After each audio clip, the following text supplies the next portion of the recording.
De la même façon, nous ramènerons de 20 ans à 18 ans l'âge électoral, car il est incohérent de dire qu'un jeune Camerounais à 18 ans est pénalement responsable, mais qu'à 18 ans, il n'est pas assez mûr pour participer au choix des dirigeants de son pays. À côté de la réforme constitutionnelle, il faudra rétablir l'état de droit. Et je m'y attellerai. Rétablir l'état de droit, c'est d'abord garantir aux Camerounais et à tous ceux qui vivent et travaillent au Cameroun la sécurité judiciaire.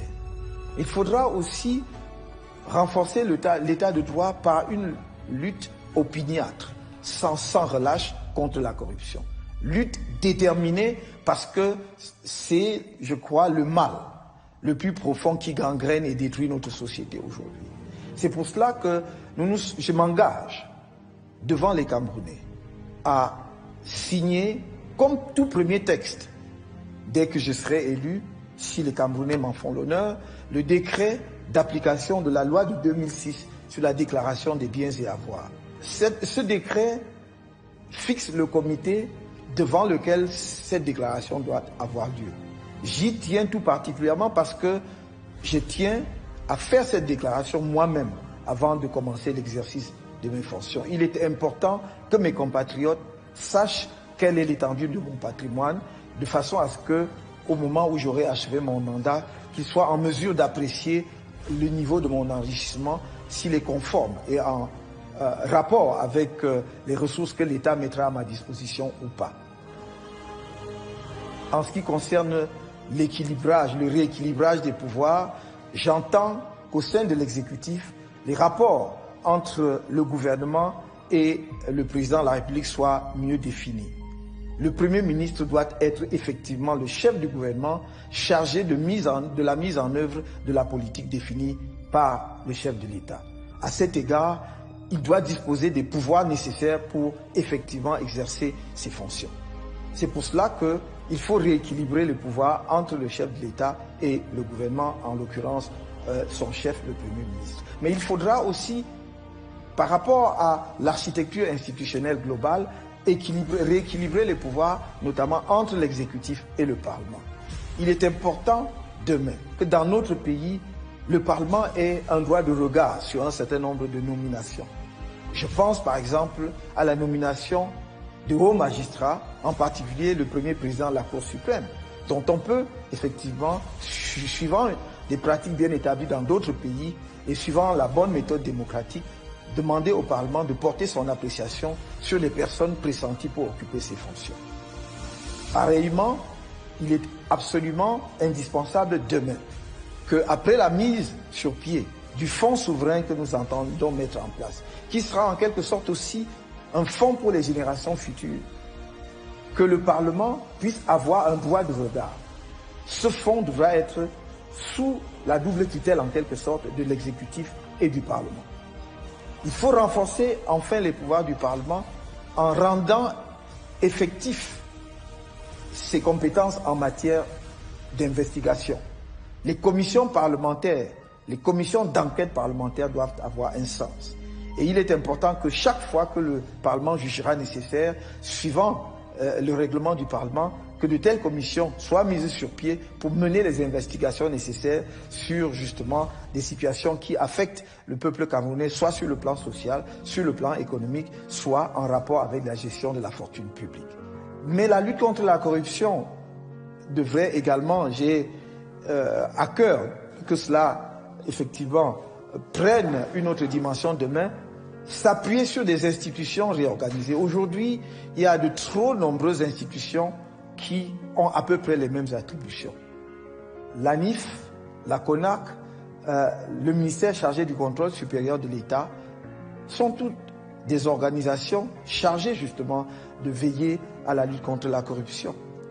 Il faudra les réformer, voir si on peut les, surtout s'il ne faut pas les restructurer. Je pense d'ailleurs qu'il faudra les réorganiser. Mais surtout, il faudra leur donner le droit d'ester en justice. C'est-à-dire que lorsque leurs investigations conduisent à l'indélicatesse d'un agent public, que ces organisations puissent saisir directement de la justice sans attendre que les rapports qu'ils auront adressés au chef de l'État puisse prospérer suivant le bon vouloir du chef de l'État. Aujourd'hui, on voit épervier voler de temps en temps et pas à d'autres moments, on ne sait pas très bien pourquoi. Donc épervier doit voler à tout moment, chaque fois, effectivement, qu'il y a une proie à attraper parce qu'elle est en délicatesse avec la fortune publique. Dans le cadre de ce chantier numéro 1, nous attendons mettre un accent sur l'organisation du vivre ensemble dans notre pays. Faire que les Camerounais de toutes les régions se connaissent mieux. Et cela passera, entre autres, par l'organisation pour les jeunes Camerounais, dès la maternelle, des colonies de vacances d'une région à l'autre, pour que les enfants qui vivent dans une région aillent à la découverte de d'autres régions du Cameroun, dans les familles d'accueil, avec l'accompagnement des pouvoirs publics. Ce vivre ensemble aussi doit passer par l'encouragement de la pratique des différentes langues régionales, pas même camerounaises. Mais s'agissant des langues en particulier, je mets un point particulier à la création d'une langue nationale. Non pas qu'une des langues camerounaises sera imposée juridiquement ou de facto à l'ensemble des Camerounais, mais il s'agira vraiment d'une langue construite à partir d'une grammaire que définiront les spécialistes de la linguistique, et il y en a de nombreux dans notre pays, et le vocabulaire sera d'autant plus riche que nous avons une diversité linguistique. Nous allons donc utiliser des synonymes pour avoir un vocabulaire tiré des différentes langues de toutes les régions du pays. Nous en avons environ 250 langues. Les écrivains auront une marge de manœuvre extraordinaire pour rédiger en utilisant des synonymes. Donc une langue nationale. Je voudrais également insister sur l'organisation ou la réorganisation de la citoyenneté. À cet égard, nous tiendrons justement des assises de la citoyenneté de façon à ce que les Camerounais débattent entre eux de ce que c'est qu'être Camerounais. Qu'est-ce qui fait l'identité de notre pays? Et cette citoyenneté doit être sur le plan formel, j'allais dire, relayée par la création d'une carte d'identité unique. D'une carte d'identité avec un numéro de référence unique qui permettra à tout Camerounais, tout au long de sa vie, de pouvoir jouir pleinement de ses droits.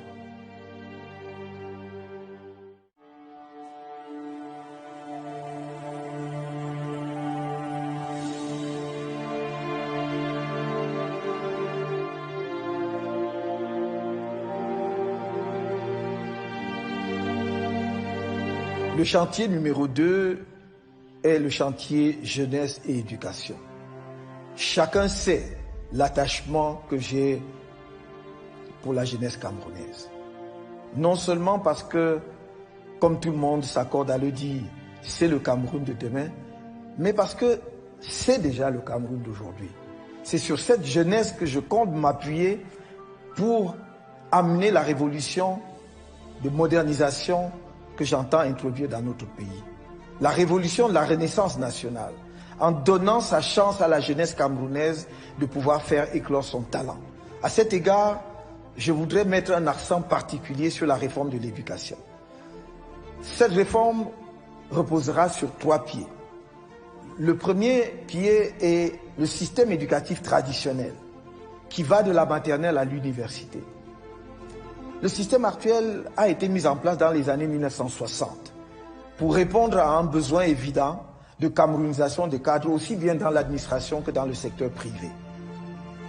Je suis moi-même produit de ce système, mais il a donné tout ce qu'il avait à donner. Il a donné de très bons cadres à notre pays, aussi bien des cadres administratifs que du secteur privé.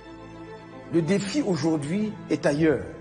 C'est davantage d'avoir de bons administrateurs, il en faut, que d'avoir de bons ingénieurs, de bons spécialistes, de bons technologues, des gens qui sont à la pointe de l'innovation pour créer la richesse par l'intelligence afin de pouvoir affronter avantageusement la compétition mondiale.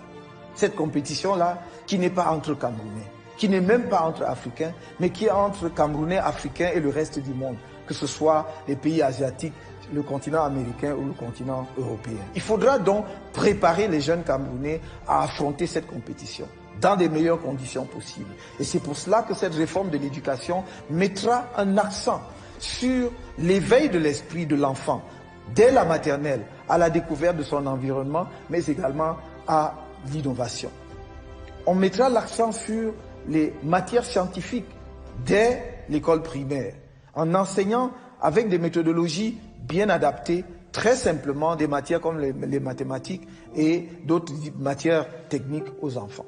Cela se poursuivra dans le secondaire et à l'université, de façon à ce que progressivement, nous essayons d'équilibrer les filières dans notre pays pour plus tard d'ailleurs renverser en donnant la priorité aux filières scientifiques et technologiques. Dans cet esprit, j'ai dit que demain, les institutions de formation d'ingénieurs au Cameroun devront, sur la base d'un contrat de partenariat et de performance avec l'État, définir un projet de recherche qui devra déboucher sur un produit de nature de type industriel, c'est-à-dire des produits que l'on peut fabriquer et mettre sur le marché, comme ça se fait partout ailleurs. Si une structure de recherche publique n'a pas un tel programme, ou au bout de son programme n'a pas rempli le contrat, elle ne recevra plus de financement public. Le deuxième pilier de notre réforme du système éducatif, c'est la formation. C'est la formation, et c'est cette formation qui est au cœur de la lutte contre le chômage. Le chômage des jeunes qui est un véritable cancer dans notre pays. Et donc j'ai fait une des priorités de mon action publique. Je ne trouverai pas le sommeil si je n'ai pas diminué de manière significative le nombre de chômeurs, notamment parmi les jeunes Camerounais. La formation va nous permettre d'abord de répondre aux besoins de formation des jeunes Camerounais qui ont des diplômes universitaires, mais qui ne leur permettent pas de trouver un emploi. Nous allons leur permettre de changer de couloir. Ils vont partir en quelque sorte du mauvais couloir où ils ont obtenu des diplômes qui ne débouchent pas sur un emploi, vers un couloir où ils vont de manière certaine trouver un emploi. Et ce changement de couloir va se faire grâce à une passerelle qui est une passerelle de formation. C'est un pont de formation. C'est une formation pour les jeunes diplômés du baccalauréat jusqu'au diplôme de l'enseignement supérieur, maîtrise, par exemple, licence maîtrise, voire doctorat.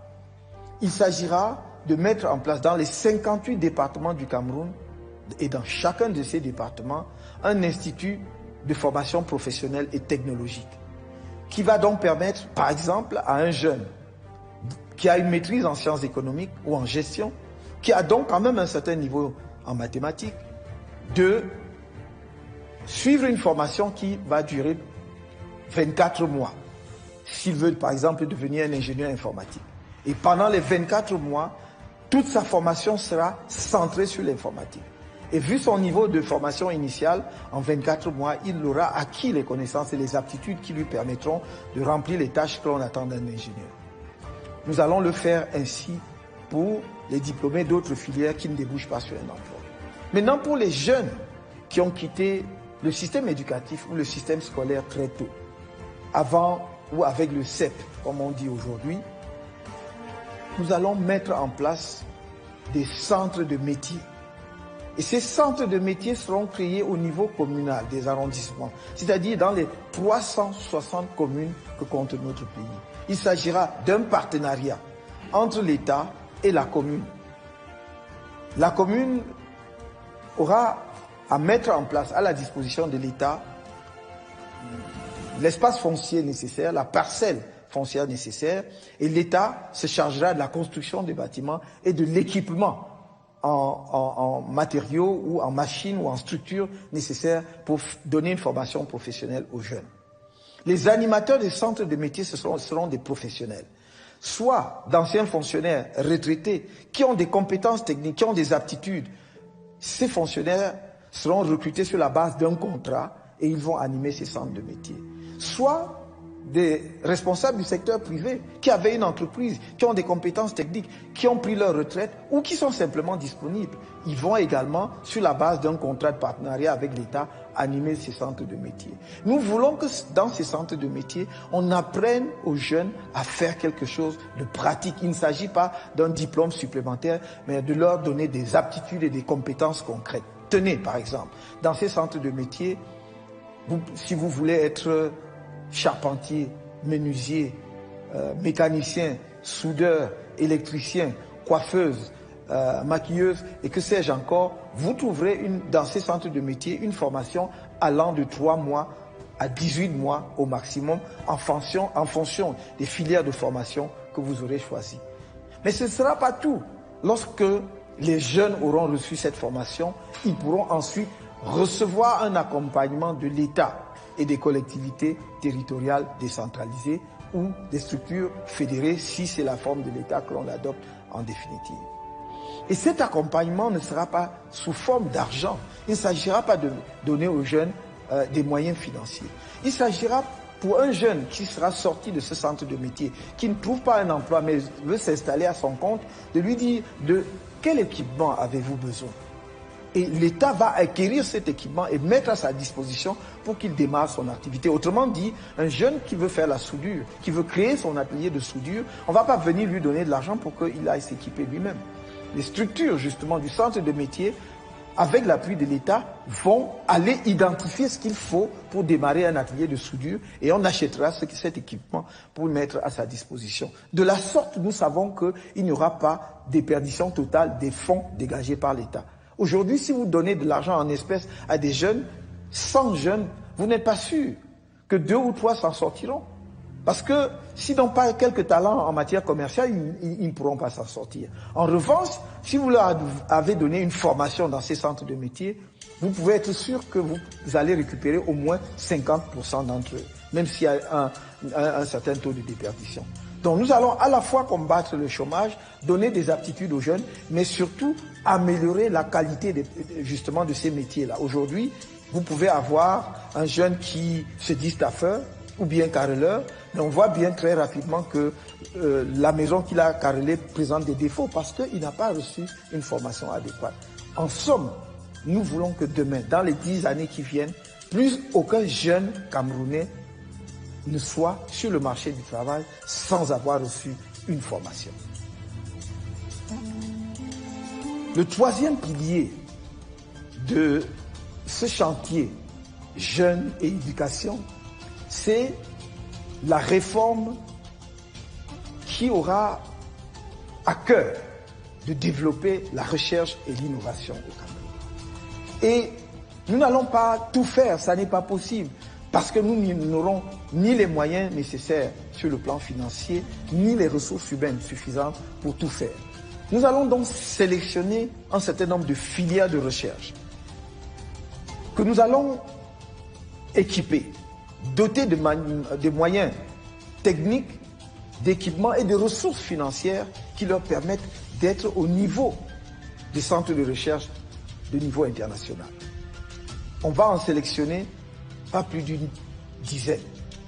Et je crois d'ailleurs que dans un premier temps, ça tournera autour de 3, 4 ou 6 centres de recherche de cette nature, mais qui seront des centres de recherche de niveau international, pour permettre que dans les 5-10 ans à venir, les chercheurs de ce centre puissent produire des résultats reconnus dans le monde.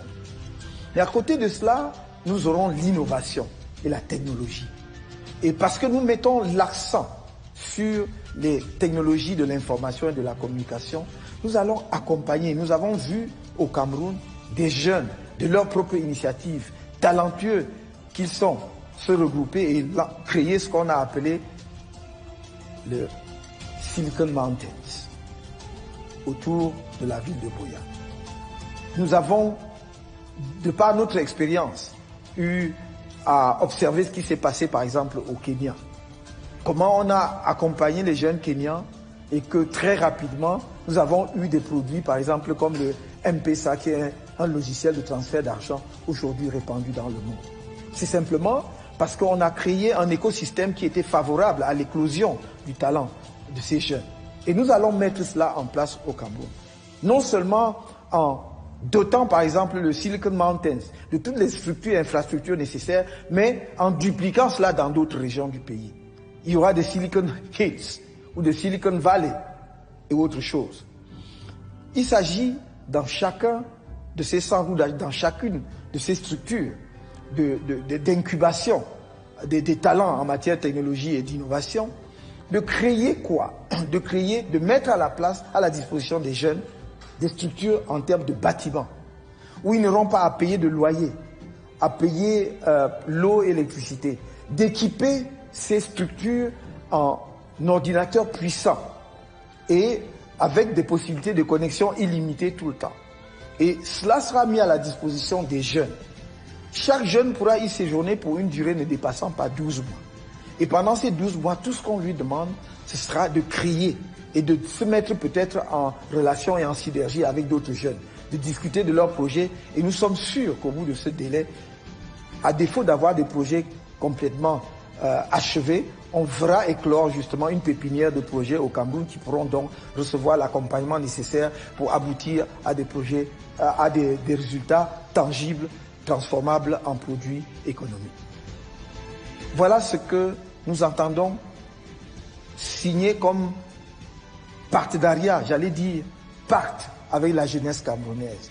C'est un pacte qui vise à les mettre au diapason du reste de la jeunesse du monde.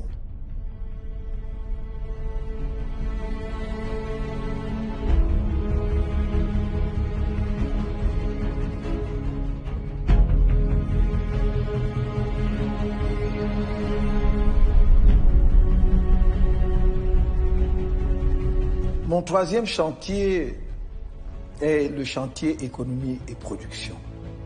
D'emblée, je dois dire que nous nous fixons pour objectif de faire entrer le Cameroun dans les 50 pays qui sont favorables aux affaires, suivant le classement de Doing Business, dans les 7 ans à venir. Chantier économie et production, c'est le cœur de la bataille pour la modernisation du Cameroun. À cet égard, je dois dire qu'un accent particulier sera mis sur l'aménagement du territoire. C'est le point de départ. C'est la boussole pour conduire justement les réformes structurelles dont le pays a besoin, en sachant, grâce justement à la vision d'ensemble du territoire, à quel endroit chaque infrastructure sera établie. Où veut-on construire une autoroute demain? Notre ambition, c'est de relier Douala, Yaoundé par chemin de fer jusqu'à Pousseri puis N'Djamena par une voie ferrée à 2 voies. Quel sera le tracé de cette voie ferrée à 2 voies? C'est l'aménagement du territoire qui nous permet d'anticiper. Nous voulons créer une ville nouvelle demain dans une zone située globalement dans le nord du Mbam actuel et dans le sud de l'Adamawa. C'est l'aménagement du territoire qui nous permettra d'anticiper sur le site de cette ville.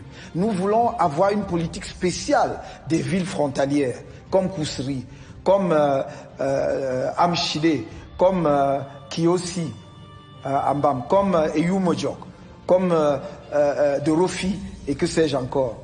C'est l'aménagement du territoire qui nous permettra de cartographier toutes ces activités. Nous voulons implanter de nouvelles universités demain, en particulier des universités de sciences et de technologie, essentiellement. Nous voulons dès à présent anticiper sur le lieu des campus pour que nous ne soyons pas confrontés demain à des difficultés foncières ou à l'étroitesse justement de l'espace affecté à des campus que nous voulons modernes, agréables pour les étudiants et pour la recherche, dont l'aménagement du territoire est crucial. Nous voulons des espaces dédiés à l'agriculture que l'on ne peut pas désormais demain transformer en espaces urbains, donc des espaces non constructibles. C'est l'aménagement du territoire qui va nous permettre de définir les terres agricoles protégées et sécurisées. C'est l'aménagement du territoire qui est donc la carte qui nous donne justement la direction où nous devons aller. Une fois que cette question est réglée, parmi les objectifs économiques majeurs, nous avons l'agriculture, nous avons l'industrie, nous avons l'approvisionnement des Camerounais en énergie, nous avons l'eau, nous avons le tourisme, tout cela combiné avec la protection de l'environnement.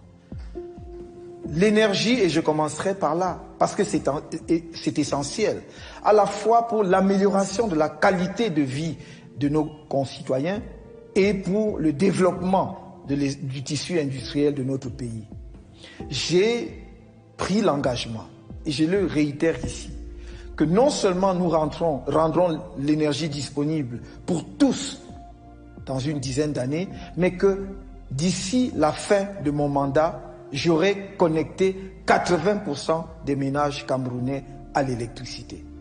À cet égard, nous allons dans la partie septentrionale qui a un bon taux d'ensoleillement pendant toute l'année, utiliser abondamment l'énergie solaire avec de petites centrales, y compris simplement dans certains cas avec des plaques photovoltaïques. Nous connaissons et nous suivons de très près aujourd'hui des expériences où il y a des plaques qui produisent jusqu'à 500 watts. Et si vous dotez une maison, donc nous connaissons aujourd'hui des plaques qui produisent jusqu'à 500 watts. Si vous dotez une concession de 3 plaques de cette nature, cela veut dire que vous lui donnez 1500 watts, c'est-à-dire 1,5 kW. De quoi non seulement alimenter la maison en électricité, mais également faire tourner une petite activité industrielle consommatrice d'énergie. Donc dans la partie septentrionale, fort de toutes ces expériences, dont une en cours dans un pays de l'Afrique de l'Ouest, où cette année, il y aura 400 000 ménages connectés à l'électricité, nous nous sommes donc engagés également sur la base des études menées pendant 3 ans avec une équipe d'ingénieurs. Dans la partie sud, où le Cameroun a la chance extraordinaire d'avoir beaucoup de cours d'eau comparé à beaucoup d'autres pays africains, le niveau technologique actuel permet de transformer chaque cours d'eau, si petit soit-il, de doter chaque cours d'eau, si petit soit-il, d'un petit barrage. Donc nous allons essaimer la partie sud de micro-barrages de 1 kW, donc de 1 MW, 1,5 MW, voire 0,5 MW pour alimenter un village, un quartier, une ville ou un département. Une expérience de cette nature a été conduite dans un des départements du Cameroun. Elle n'est pas allée jusqu'à son terme, mais il était prouvé qu'avec un mini barrage de 1,7 MW, on aurait pu alimenter l'ensemble du département. Voilà pourquoi nous prenons cet engagement, parce que nous savons que nous allons le tenir. Nous allons le tenir d'autant plus que la filière énergétique, l'industrie énergétique est toute une filière complète sur le plan industriel. Et elle va permettre à notre pays d'atteindre un autre niveau. Là, j'ai parlé de la production de l'énergie pour les populations camerounaises. Mais je vais aller plus loin, car cette énergie devra être abondante et disponible et à bon coût pour l'essor industriel du Cameroun. J'ajoute que le Cameroun a un potentiel énergétique qui lui permet d'être exportateur net d'énergie dans les pays voisins. Il y en a pour près de 10 000 milliards d'investissements dans le domaine de l'énergie, lesquels 10 000 milliards peuvent rapporter 5 fois plus au Cameroun. En d'autres termes, l'énergie deviendra demain l'un des tout premiers produits d'exportation du Cameroun, bien avant le pétrole, et rapportera bien plus d'argent que le pétrole. Donc c'est la politique énergétique que nous voulons mener, qui consiste d'une part à améliorer la qualité de vie du Camerounais simple, ordinaire, comme on pourrait dire, de mettre de l'énergie abondante et bon marché à la disposition de l'industrie et d'exporter de l'énergie vers les pays voisins pour ramener effectivement de l'argent et des devises dans notre pays. Une fois la question énergétique réglée, nous allons nous focaliser sur l'agriculture. L'agriculture est le levier fondamental du développement et même de l'essor industriel du Cameroun à travers l'agro-industrie. J'ai toujours dit que le Cameroun est un pays avant tout à vocation agricole. Et nous allons mettre l'accent là-dessus, d'abord parce que c'est le plus sûr moyen de tenir un pays en paix, d'assurer effectivement une alimentation saine, continue pour toutes les populations, dont l'agriculture est au cœur de la politique de paix que tout gouvernement peut ambitionner d'avoir. Mais l'agriculture est surtout une filière importante pour générer de l'emploi et générer des ressources. C'est pour cela que nous nous sommes fixés pour objectif de moderniser l'agriculture, premièrement en créant au Cameroun un organisme chargé de produire de la semence et les plants disponibles pour les agriculteurs. c'est-à-dire donc un semencier national.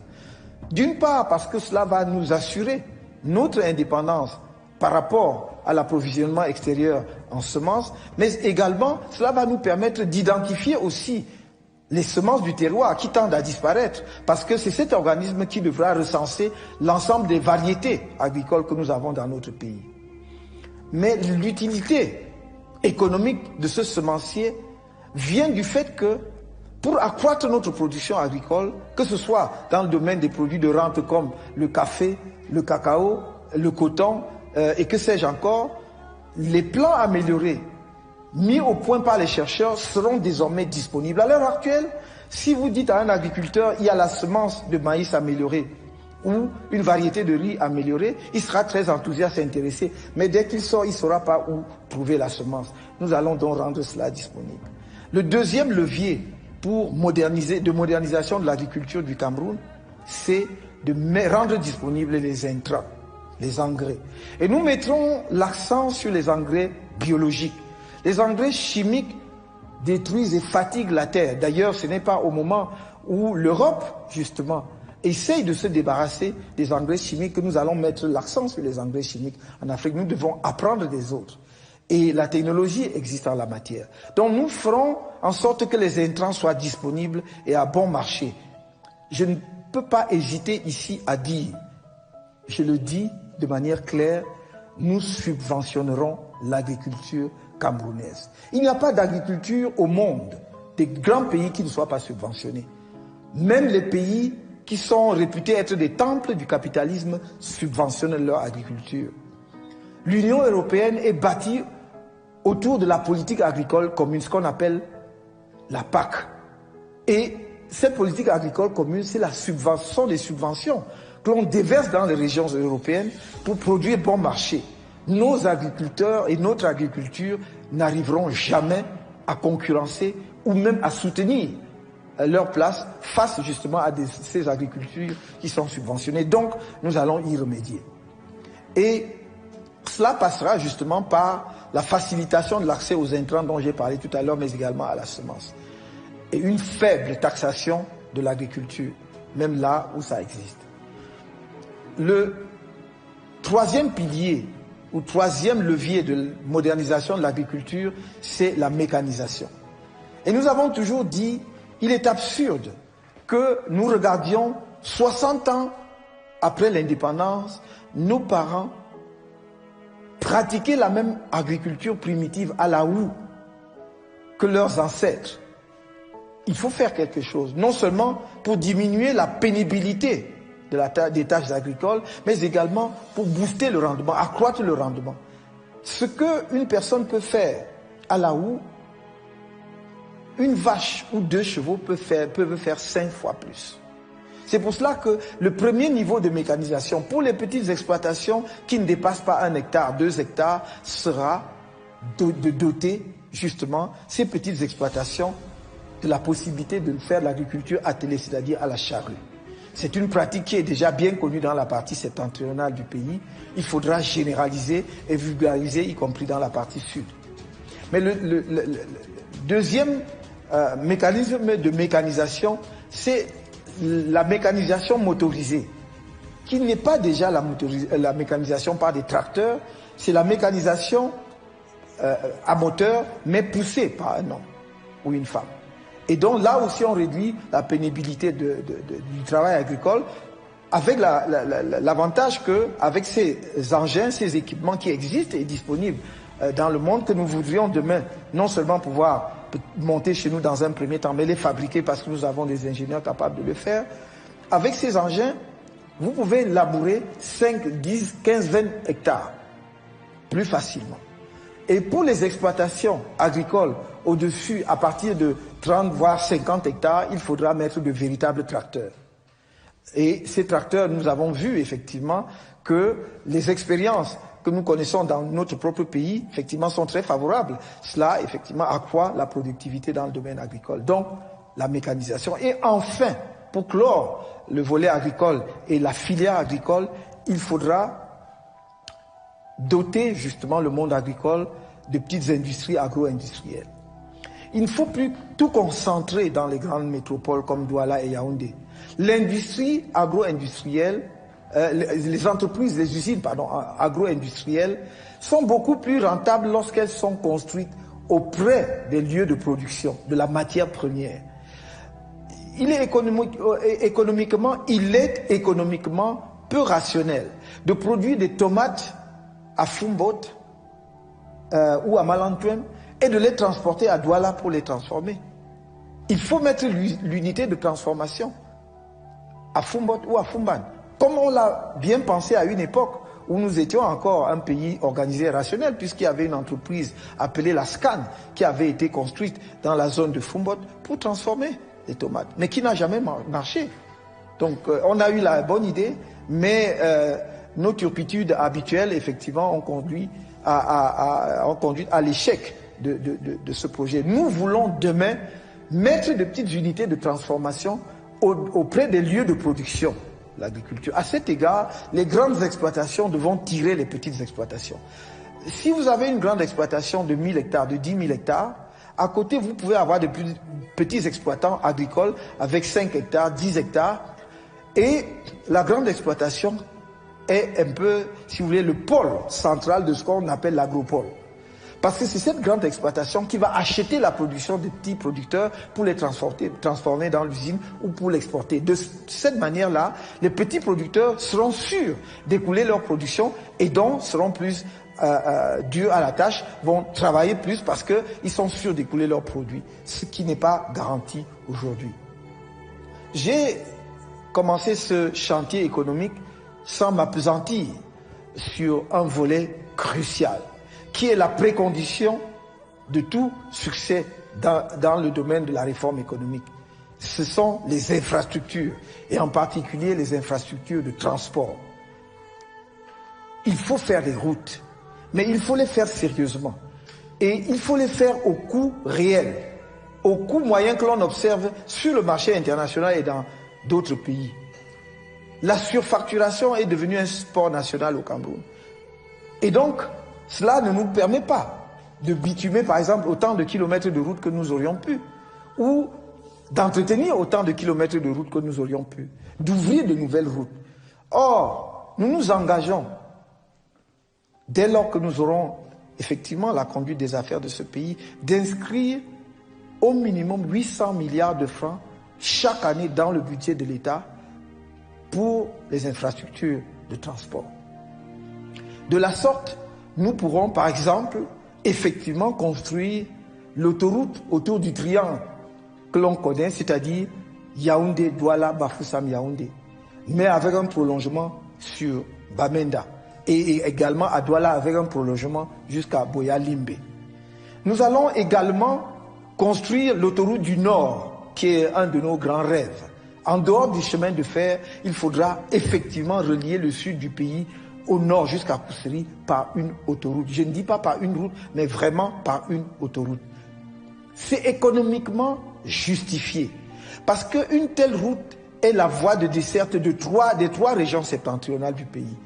Déjà, même politiquement, c'est défendable, mais économiquement, c'est justifié. Donc, pour approvisionner toutes ces régions en produits venant du port et pour évacuer les productions de ces trois régions vers le sud et d'autres lieux de consommation et d'exportation, il faut, en dehors du train dont nous avons parlé tout à l'heure, une voie routière de niveau international, de niveau au standard, j'allais dire, connu dans les pays que nous regardons avec admiration. Donc, autoroute qui va donc jusqu'à Koussery et qui pourra donc dans les régions du Nord, en fonction de l'importance des localités, se bifurquer sur d'autres localités importantes. Voilà dans le domaine du transport. Et ça, c'est dans le domaine autoroutier. Parce que nous allons construire un certain nombre de kilomètres de routes régionales, de routes départementales. Évidemment, les routes municipales ou communales ou des villes seront à la charge des villes et non plus, comme aujourd'hui, à la charge de l'État et surtout même à la charge des délégués du gouvernement, car il faudra demain des maires élus qui assurent et soient responsables du développement de leur commune. Donc cette question d'infrastructure de transport est vitale. Et nous allons développer cette infrastructure de transport, y compris le transport fluvial. Nous avons beaucoup de cours d'eau dont certains sont navigables, en tout cas sur un certain nombre de tronçons. La Sanaga est navigable sur plusieurs tronçons. Et donc on peut aussi évacuer les produits agricoles, produits le long de la Sanaga ou au bord de la Sanaga par la voie fluviale au lieu justement d'utiliser les camions pour les transporter par des détours encore plus longs. Oui, donc il faudra développer ce transport fluvial sur la Sanaga et d'autres cours d'eau. Et dans les villes traversées par des cours d'eau, voir effectivement aussi comment utiliser des moyens de transport fluviaux. Par exemple, pour le transport des populations, on peut parfaitement imaginer qu'en dehors ou en plus du pont sur le Vouri et d'autres ponts qu'on construira sur le Vouri, par exemple, il puisse y avoir le transport d'une rive de Vouri à l'autre, justement par des petites embarcations bien conçues pour les besoins de la cause, ou même pour la plaisance, n'est-ce pas, sur le Vouri. Je sais pas, on peut imaginer, on voit dans diverses villes, pas seulement en Europe, mais même en Afrique, au Caire, vous avez des bateaux niches qui peuvent monter et descendre conçus comme des restaurants où les gens peuvent dîner tranquillement le soir. Donc, l'infrastructure de transport va être essentielle. Maintenant, je profite de ce que je suis sur le point de l'infrastructure de transport pour dire que, en liaison avec notre politique d'aménagement du territoire, je vous ai parlé d'une ville nouvelle que nous avons l'ambition de construire dans la zone nord du BAM, c'est-à-dire dans ce qu'on appelle aujourd'hui le BAM-Ekim, dans la zone nord, aux alentours de Yoko, mais un peu pas confondu à la ville de Yoko, et au sud de l'Adamawa. C'est là que nous voulons concentrer toute la perspective, la projection technologique du Cameroun de demain. C'est une ville de futur. Ce sera une ville intelligente, mais ce sera également une ville verte. Dans un pays qui a le massif forestier que nous avons, nous voulons là expérimenter des choses nouvelles. Avec nos variétés, les variétés de nos forêts. Montrer justement que ce que la nature nous a donné généreusement, nous pouvons aussi l'exploiter, améliorer dans le cadre d'un espace urbain. Ce sera une ville de recherche, ce sera une ville de promotion et de l'innovation technologique. Ce sera également une ville universitaire où effectivement les secteurs de pointe dans le développement et la recherche seront localisés. Mais comme je l'ai dit tout à l'heure, nous avons une politique urbaine. À cet égard, je voudrais dire que nous avons étudié la ville de Douala avec l'avènement du port en eau profonde de Kribi. La ville de Douala est une ville qui a toujours vécu depuis sa création autour du port.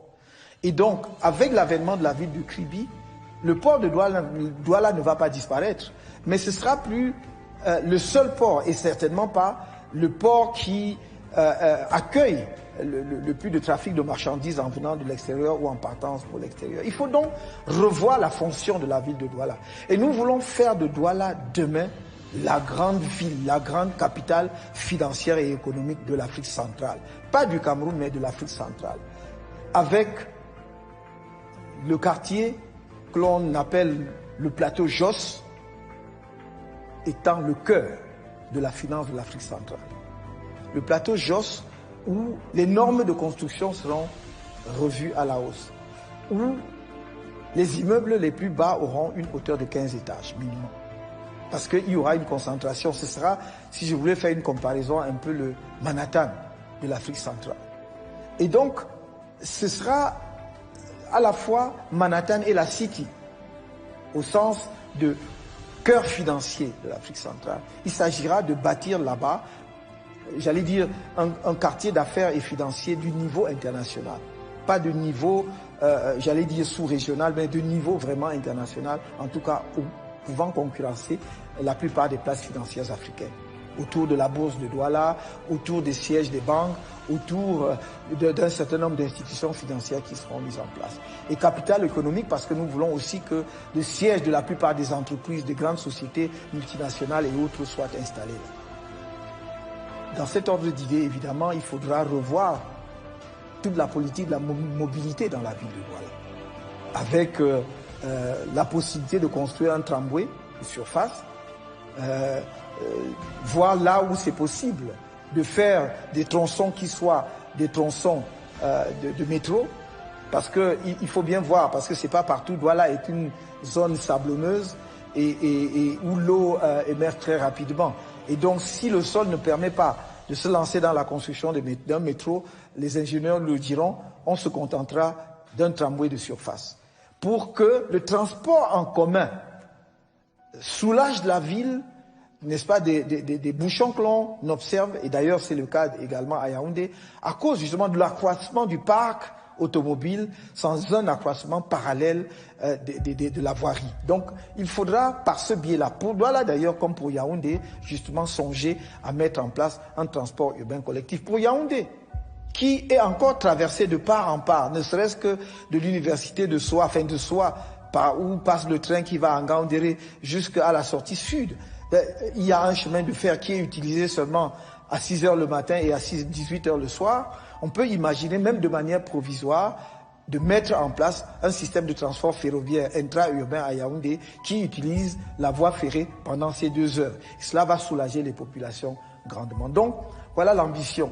Et je vous dirais que pour les villes, pour ne donner qu'une illustration, les villes frontalières, comme par exemple Kousséri, nous entendons faire un pôle d'attraction.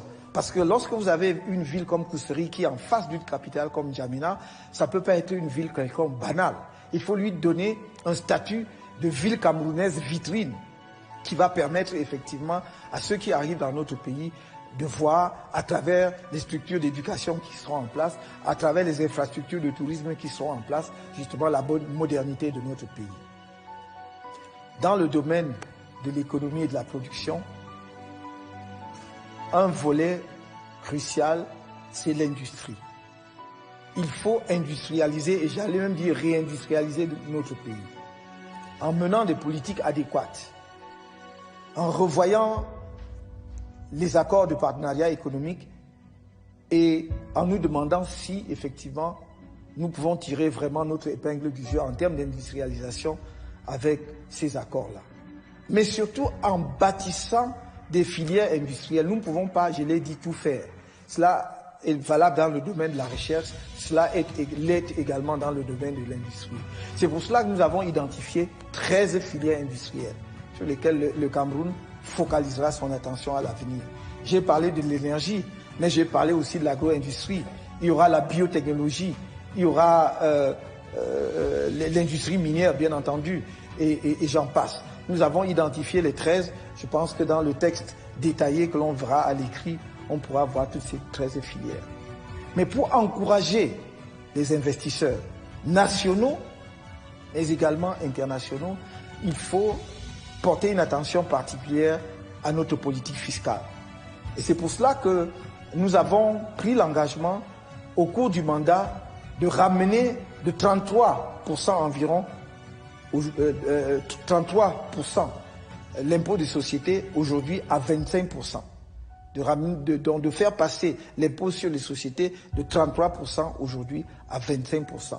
Car c'est dans le secteur privé qu'il y a la créativité, que l'on peut avoir justement le levier nécessaire pour combattre efficacement le chômage des jeunes par la création d'emplois. Et je peux dire ici, à ce que l'on appelle les acteurs du secteur informel, qui seront une composante essentielle de la modernisation économique de notre pays. J'entends demain leur faciliter la tâche et que progressivement, ils passent justement de cette situation où l'on dit qu'ils sont informels, mais où ils sont quand même formels puisqu'on prélève des taxes sur eux, par un système de taxation unique, simple, pas élevé, permettre leur identification dans un fichier qui va nous permettre ensuite d'ailleurs de les accompagner. Parce que nous entendons demain accompagner ces petits artisans, ces petits menuisiers et autres, et même ces petits commerçants qui commencent une activité qui ne peuvent pas grandir parce qu'ils sont inconnus dans le fichier de l'État et dans le système bancaire. Nous voulons les accompagner demain grâce à un système d'identification qui nous permet de les sortir progressivement du secteur informel vers le secteur formel. Et nous allons faire en sorte qu'il n'ait plus de tracasseries. Parce que je crois que les jeunes Camerounais qui, comme on dit, se débrouillent, souffrent de ce que, à tout moment, ils peuvent être confrontés à des difficultés venant de la municipalité ou venant des forces de sécurité, de maintien de l'ordre. Nous nous engageons demain dans les grandes villes, dans les grandes métropoles et dans certaines villes qui sont des villes de grande production agricole à construire des marchés internationaux. Il y aura un marché international de gros dans la banlieue de Yaoundé. Il y en aura peut-être même 2 à Douala dans le domaine agricole, mais également dans le domaine du commerce traditionnel. Des marchés qui seront des marchés pour l'Afrique centrale. Parce que nous voulons aujourd'hui que demain le Cameroun devienne rapidement un lieu de convergence pour les activités économiques, comme certains prennent l'avion pour aller à Dubaï ou en Chine. Nous allons mettre en place le cadre nécessaire et les incitations qu'il faut pour attirer ces activités-là chez nous. Et pour cela, nous allons faire des grands marchés internationaux. Mais tout le monde ne pourra pas aller dans ces grands marchés internationaux puisque ce sont des marchés de gros. Pour la petite distribution, il faut, avec les municipalités, trouver des lieux pour construire autant de marchés que possible. Des marchés modernes, propres, dont la gestion sera confiée aux acteurs, aux agents, aux commerçants eux-mêmes qui travaillent dans ces marchés. Parce que de la sorte, vous allez voir dans les années qui viennent progressivement diminuer le commerce de rue. Les jeunes sont finalement obligés de vendre partout où il y a un espace vide parce qu'ils ne savent pas où aller vendre. On va définir avec eux des lieux de vente, des lieux d'activité commerciale en dehors des grands centres commerciaux modernes que le secteur privé va construire. Il y aura ces marchés construits en partenariat avec les communes où les gens sont à l'abri du soleil et de la pluie, où ils peuvent laver leur marché proprement en fin de journée, être les garants justement du bon fonctionnement du marché et être à l'abri des tracasseries. Une des filières que l'on pourrait considérer d'ailleurs comme une filière industrielle, c'est le tourisme. On dit que le Cameroun est beau, mais le mot est faible. Ce pays est exceptionnel pour ceux qui ont eu la chance de le parcourir de part en part comme je l'ai fait depuis de nombreuses années. Entre les plaines à perte de vue et les montagnes qui resserrent ces plaines, qui subitement s'enfuient vers l'horizon, entre les paysages de montagne qui donnent une vue exceptionnelle et la mer, et la forêt et les savanes, c'est juste exceptionnel. C'est pourquoi nous allons promouvoir le tourisme. Non seulement le tourisme des congrès, qui généralement se limite dans les villes, même pas seulement le tourisme balnéaire, qui consiste à vendre essentiellement les bords de mer, la plage, mais le tourisme de découverte de la diversité et de la richesse de l'environnement du Cameroun. Tourisme écologique, avec des zones comme les zones de Bakassi, où l'on peut effectivement faufiler dans les mangroves et découvrir justement des voies d'eau qui sont exceptionnelles, féeriques. Et tourisme dans des zones de la partie sahélienne, comme à Poli, où on découvre une plaine coupée par une chaîne de montage, où on pourrait faire un parcours pédestre exceptionnel. Et des régions comme des sites comme ceux-là, vous en trouvez pratiquement dans toutes les régions du Cameroun. Donc, on assurera une promotion effective du tourisme écologique au Cameroun. S'agissant du tourisme plus traditionnel, appuyé sur le secteur privé, nous allons les encourager à multiplier les infrastructures touristiques. Il reviendra à l'État, bien entendu, de construire les voies de desserte des sites touristiques. Et avec l'accompagnement de l'État, le secteur privé sera fortement encouragé à construire des hôtels et tous les autres types de structures d'animation touristique que l'on voit dans d'autres pays. Je voudrais que demain, il existe au Cameroun des marques et des chaînes d'hôtels de niveau international, deviennent des marques connues en Afrique, comme l'on voit apparaître progressivement, par exemple, en Afrique de l'Ouest et déjà depuis plus longtemps en Afrique de l'Est et en Afrique du Sud. Le tourisme camerounais peut ramener à notre pays autant de revenus et de ressources que des filières entières dans le domaine de l'industrie ou dans d'autres secteurs. Il s'agit pour nous d'encadrer le secteur privé pour qu'il donne sa pleine mesure dans le domaine. On voit déjà poindre ça et là des initiatives qui ne demandent qu'à être largement accompagnées. Nous nous y engageons. La protection de l'environnement, ensuite, parce que Il n'y a pas de tourisme écologique sans protection de l'environnement. Notre environnement est l'un des biens les meilleurs, les plus précieux que nous ayons dans notre pays. Non seulement en termes de diversité biologique, mais également en termes de diversité faunique. Les espèces d'animaux que nous avons. Je sais que par exemple dans le sud du Cameroun, dans le sud-ouest du Cameroun, on peut pratiquer un tourisme ornithologique, c'est-à-dire découvrir des variétés d'oiseaux. Il y en a 13, rien que dans le sud-ouest, qui n'existent que dans notre pays. On peut découvrir ce qui rapporte plein d'argent dans d'autres pays comme en République démocratique du Congo et surtout le Kenya avec le tourisme des gorilles que nous avons dans le sud du Cameroun, qui sont peut-être pas des gorilles de montagne, mais qui sont des gorilles de forêt tout aussi intéressants. Et je ne parle même pas des parcs traditionnels que nous connaissons déjà dans le nord de notre pays. Donc, il y a lieu de faire du Cameroun demain une vraie destination touristique parmi les plus courues en Afrique. Toujours dans le domaine de la protection de l'environnement, il devient impérieux pour notre pays de faire attention à notre politique d'exploitation forestière. Nous faisons une exploitation sans reboisement ou avec très peu de reboisement, mais également nous faisons une exploitation anarchique de nos forêts. Avec les changements climatiques observables partout dans le monde, nous risquons, si nous n'y prenons garde, de mettre notre pays à découvert et d'ailleurs de réduire sa contribution à l'effort mondial pour diminuer le réchauffement de la planète.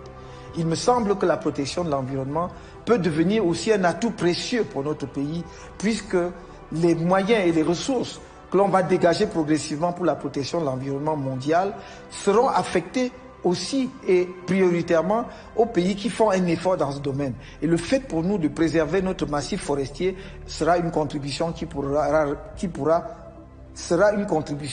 recevoir une contrepartie financière conséquente. La protection de l'environnement est l'atout majeur pour le tourisme du Cameroun demain. C'est pour cela, encore une fois, que nous y mettrons un accent particulier.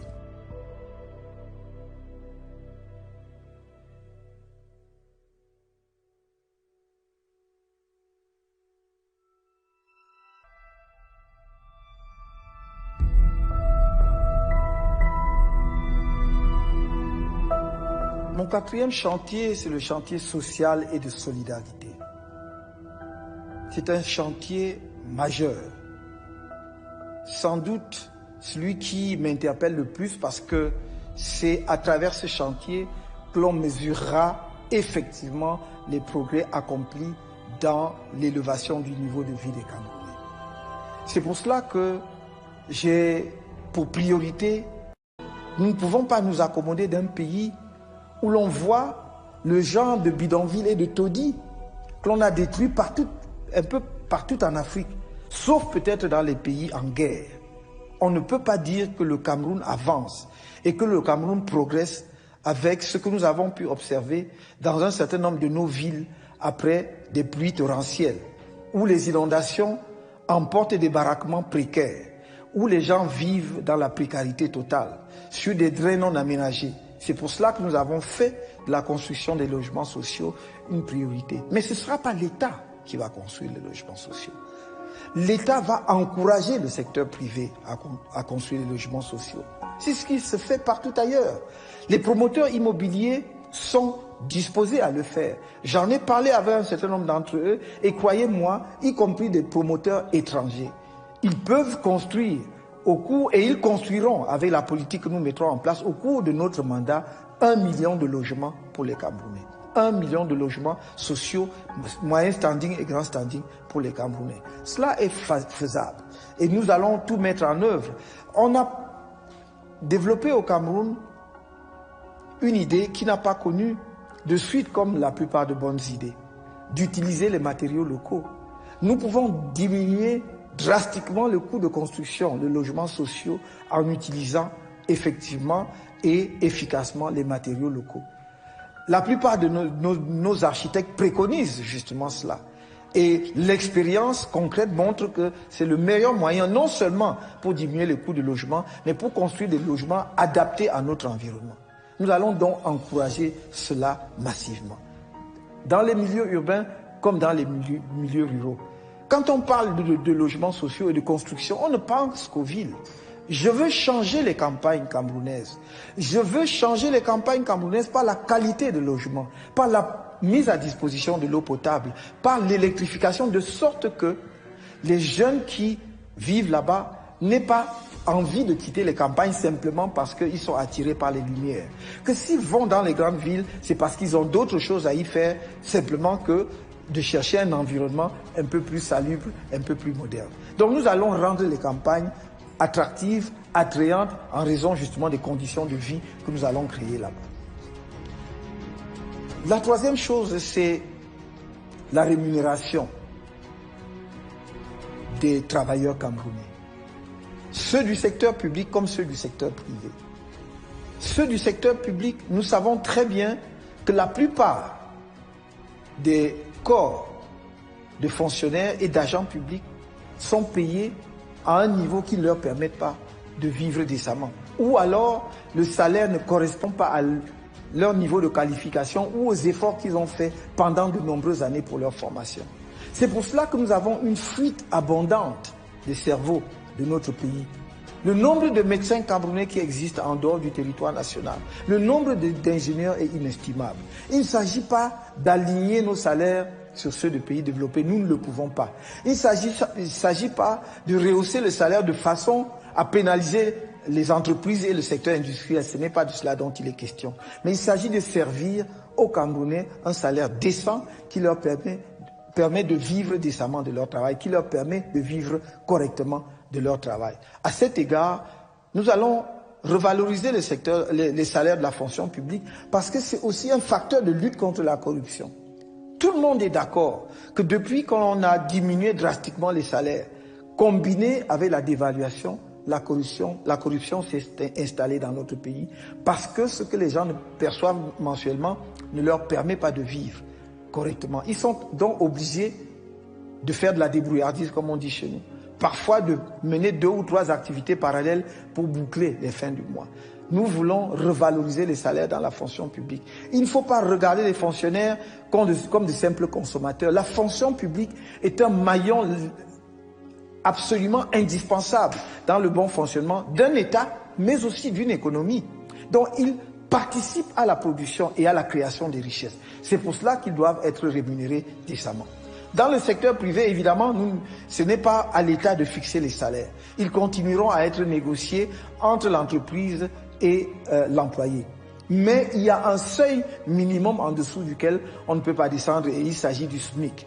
Et dès notre élection, nous porterons le SMIC de 36 780 ou 760 francs, en tout cas de moins de 37 000 francs CFA aujourd'hui à 55 000 francs CFA dans un premier temps. Sachant que si en cours du mandat, nous redressons l'économie et nous améliorons les performances économiques de notre pays, on augmentera progressivement ce montant. Donc, on accroîtra le SMIC jusqu'à ce que cela atteigne un niveau où un Camerounais peut effectivement fonder une famille et vivre du SMIC. Aujourd'hui, le SMIC ne peut pas permettre à un couple, même pas à un individu tout seul, de vivre dans la moindre ville du Cameroun.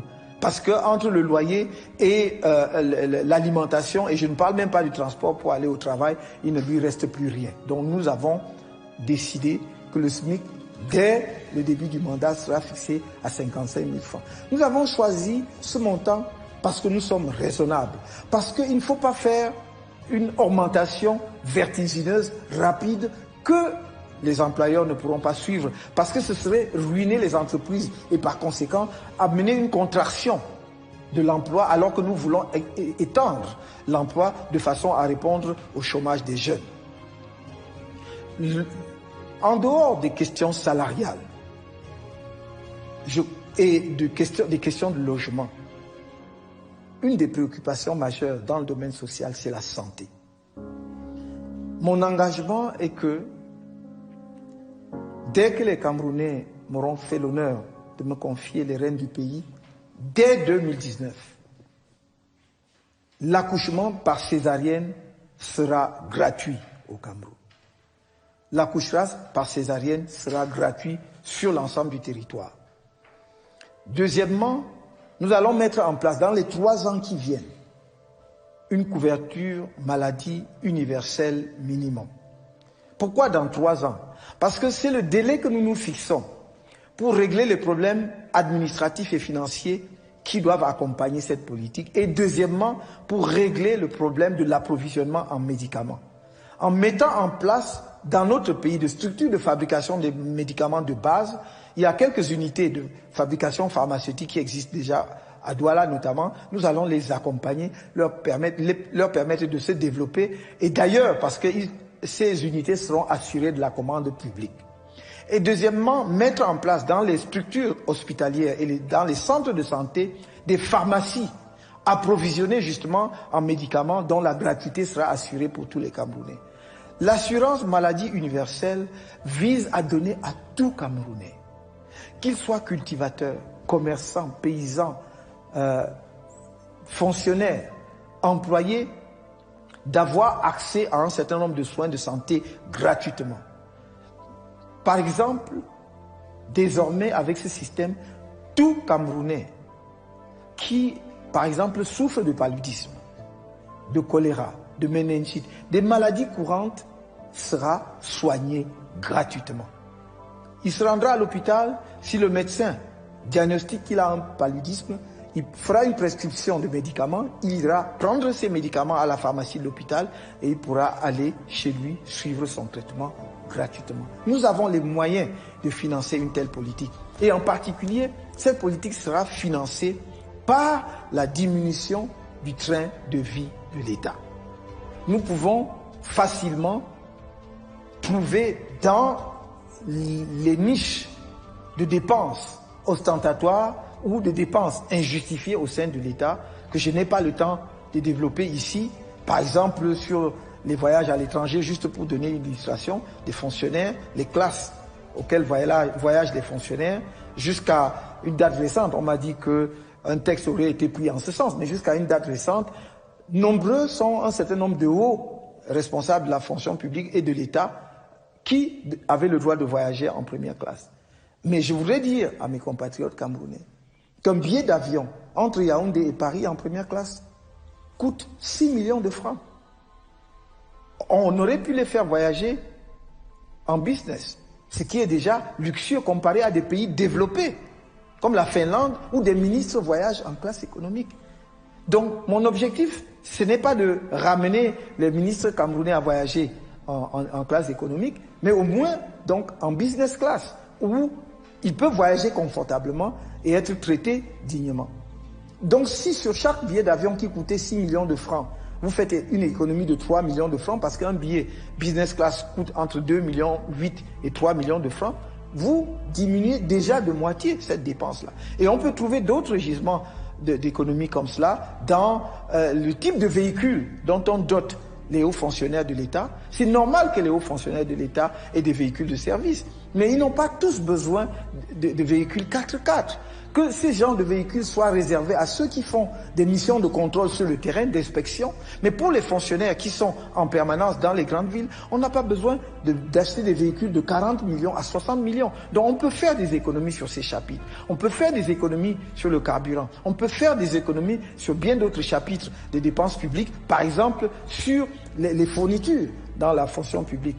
Vous savez, la mercuriale de l'État a des prix planchers et des prix plafonds. Mais tous les achats se font au prix plafond et jamais au prix plancher, même pas au prix moyen. Donc nous allons trouver des mécanismes pour que justement la fourniture dans la fonction publique se fasse au niveau où le Camerounais courant s'approvisionne, peut-être avec une marge, puisque le fournisseur dans la fonction publique fournit d'abord avant d'être payé plus tard. Donc comme il n'est pas payé cash, on peut effectivement lui donner une marge, mais pas ce que l'on observe aujourd'hui. Donc il y a suffisamment d'endroits et de niches où aux artistes et aux hommes de culture que nous les respectons énormément, aux hommes et femmes de culture bien entendu.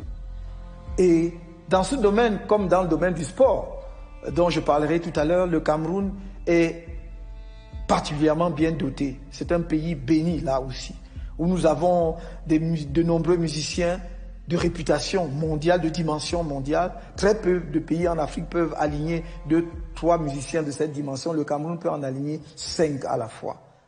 Où nous avons des gens qui créent des opéras au Cameroun, Nous avons des chanteurs classiques qui font merveille partout dans le monde. Nous avons des créateurs de théâtre. Nous avons des cinéastes de talent qui ont été primés dans beaucoup de festivals. Et j'en passe. Mais qu'est-ce que nous en faisons?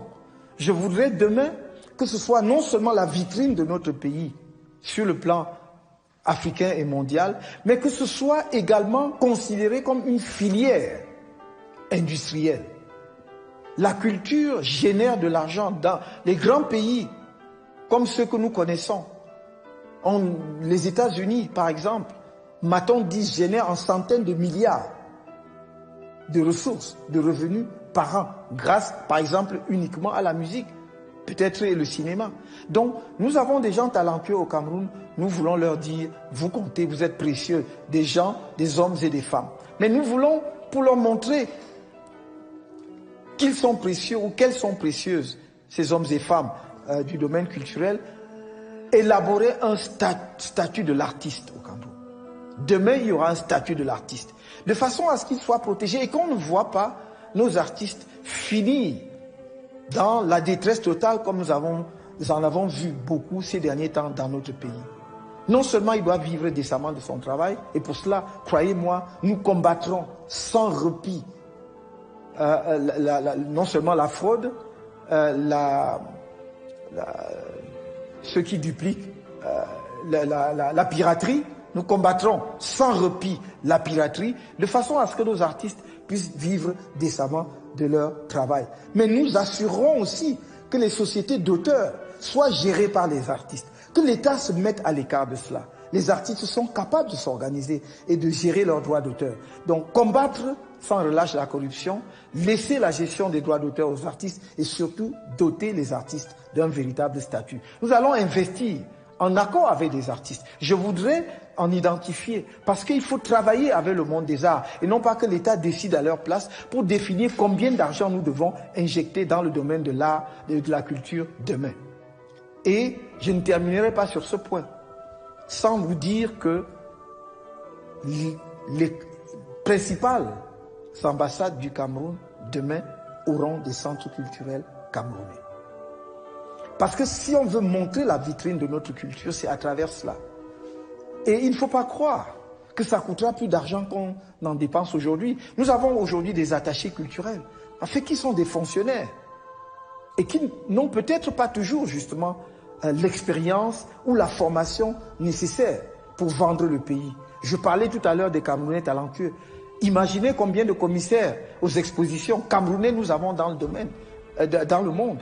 Ceux qui peuvent se prononcer avec autorité dans le domaine de la peinture, dans le domaine de l'organisation d'un festival.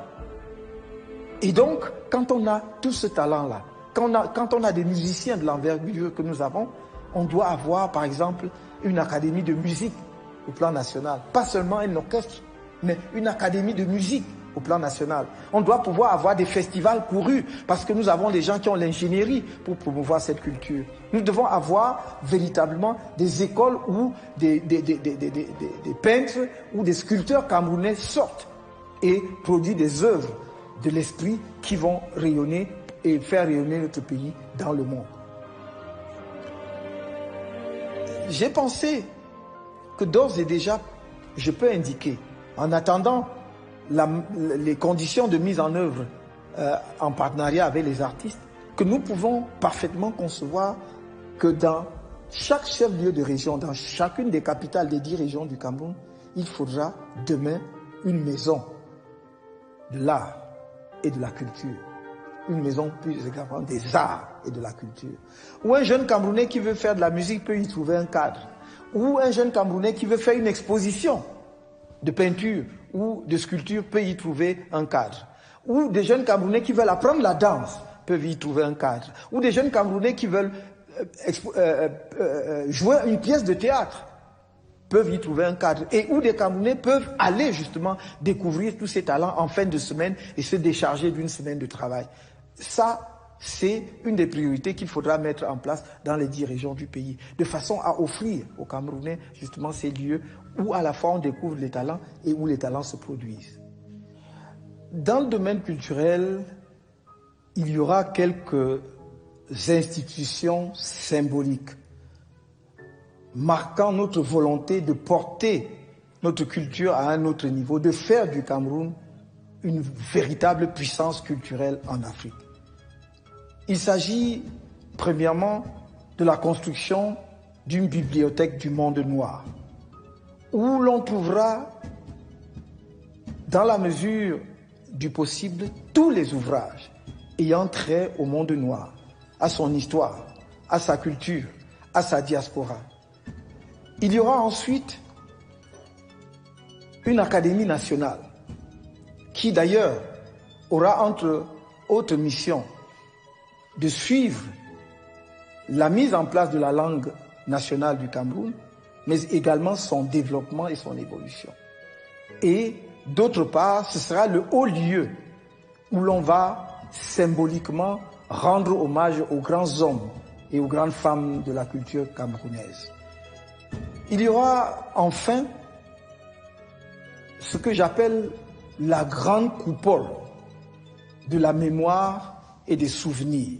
C'est le lieu où toutes les grandes personnalités publiques marquantes de l'histoire de notre pays, récentes ou anciennes, dont on peut trouver encore les vestiges, que ce soit leur cendre, la terre de l'endroit où ils sont morts, ou pour ceux qui sont encore vivants, leurs cendres, leurs photos et autres, seront entreposés comme chez certains, on parle de panthéon. Ce sera, pour rendre cela intelligible pour tout le monde, le panthéon camerounais. La grande coupole de la mémoire et des souvenirs. De la mémoire parce que c'est le lieu de mémoire de notre histoire politique.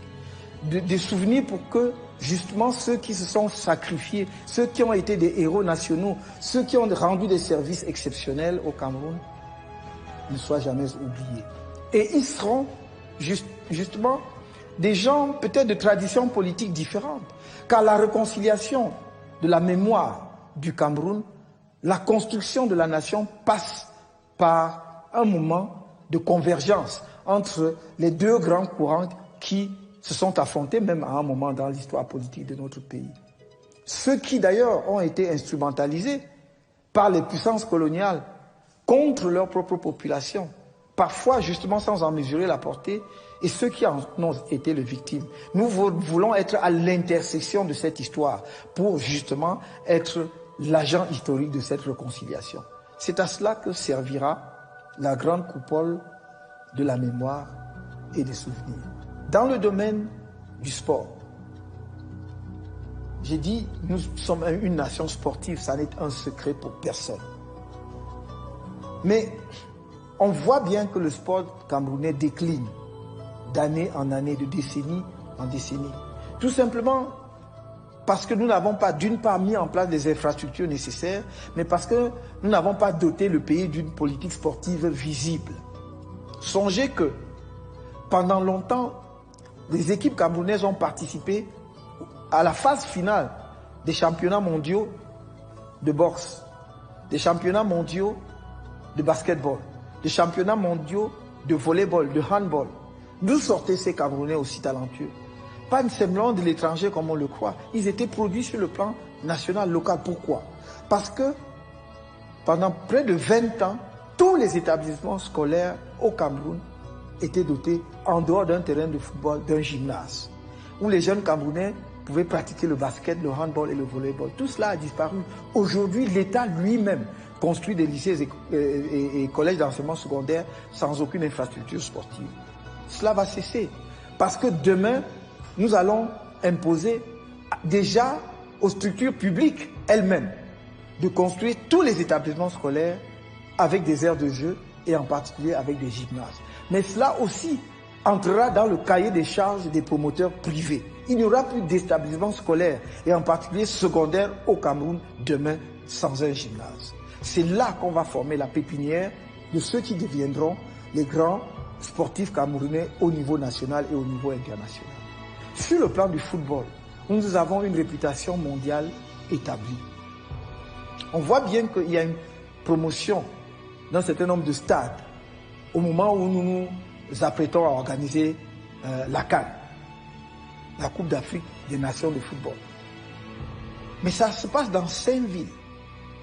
Douala, Yaoundé, Boya, Bafoussam et Garba. Le Cameroun ne se réduit pas à 5 villes. Parce que une vraie politique sportive aurait veillé à ce qu'en dehors de ces grandes infrastructures dont on est en train de doter le pays à des coûts absolument inacceptables et exorbitants, que je regrette personnellement, mais dont on est en train de doter le pays, que les structures sportives existent à l'échelle de toutes les municipalités. Et c'est ce que je m'engage à faire.